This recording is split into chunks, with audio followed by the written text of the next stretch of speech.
From the mountains of Maine to its rocky coast and back to the woods of New Hampshire in part 4 of our New England adventure.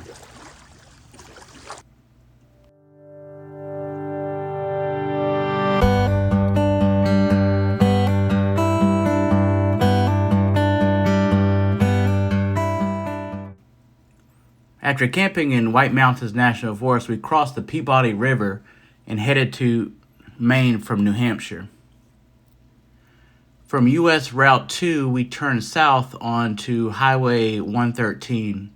I enjoyed this drive a lot more than the Kankamangas Highway, probably because it was a lot less crowded.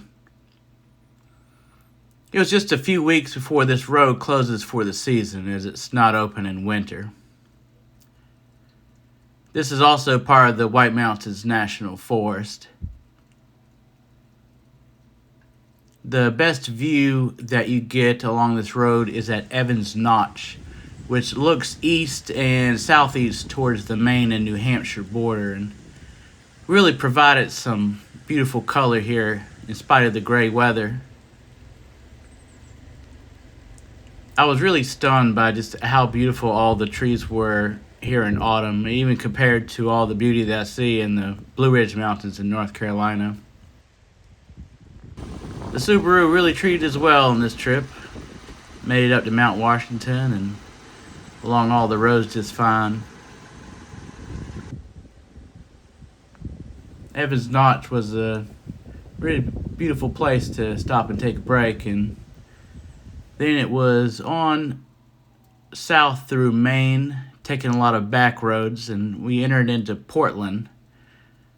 Portland is a thriving small city, and it has all the hip cafes and restaurants and such that you would expect from an urban center. And after lunch, we headed over to the Fort Williams Park, which is actually a city park and not a state park like I thought it was.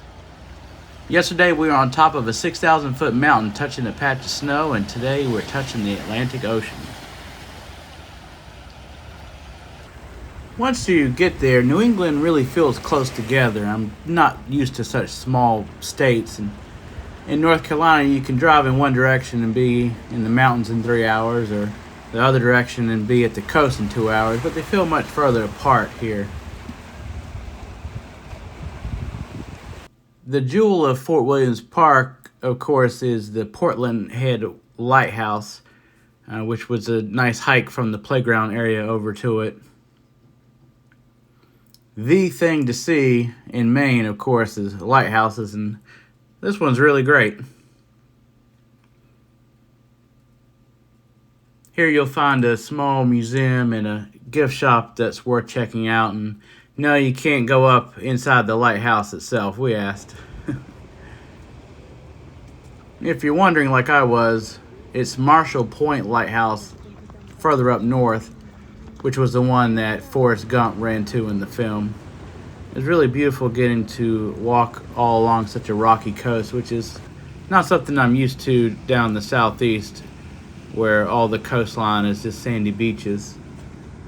The clouds were starting to clear up from the morning rain and really made some interesting views with the blue and the clouds, and sun came out and warmed up a lot. It was a good bit warmer here than it was up in the White Mountains. We took some time and really enjoyed some of the hiking paths throughout the park.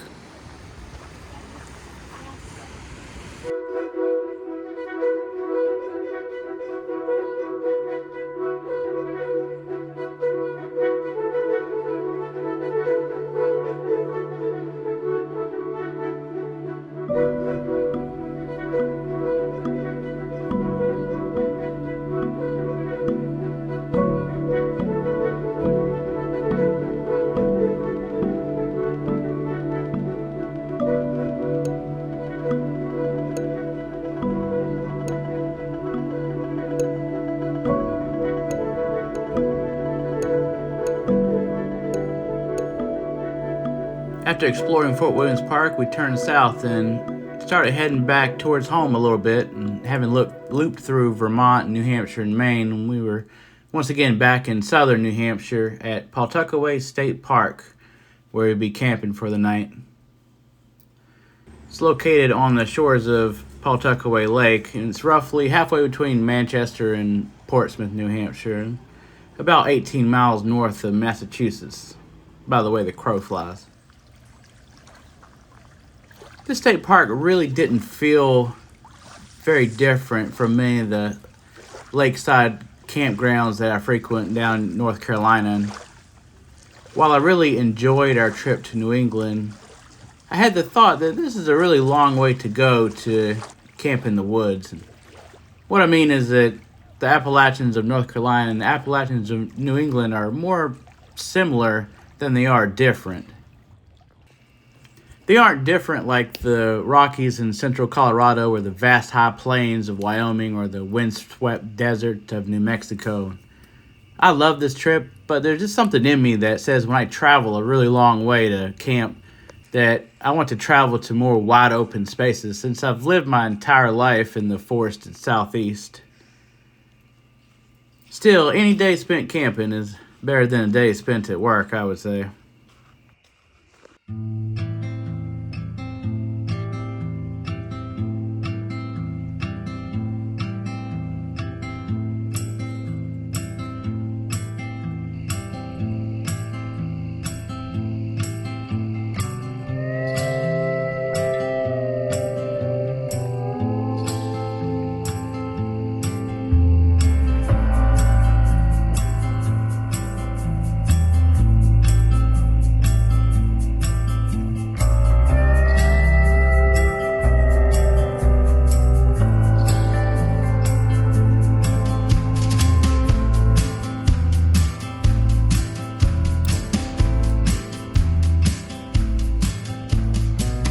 After one last great night of camping in New England, it was time to start heading home.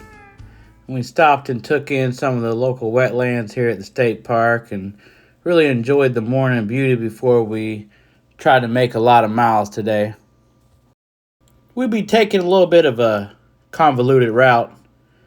First of all, I had a goal of not paying for any toll roads on the trip. 2, I want to hit Rhode Island and I could check it off of my list of states visited, include all those up in the Northeast. And 3, I really want to avoid any big city traffic.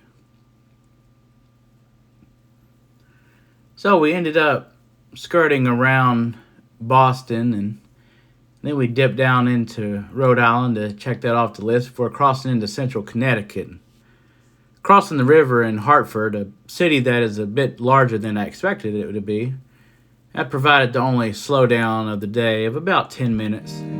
It was smooth sailing on I-84 all the way from Connecticut through New York and Pennsylvania to Scranton, where we ended up taking Interstate 81 south until we stopped for the night in southern Pennsylvania.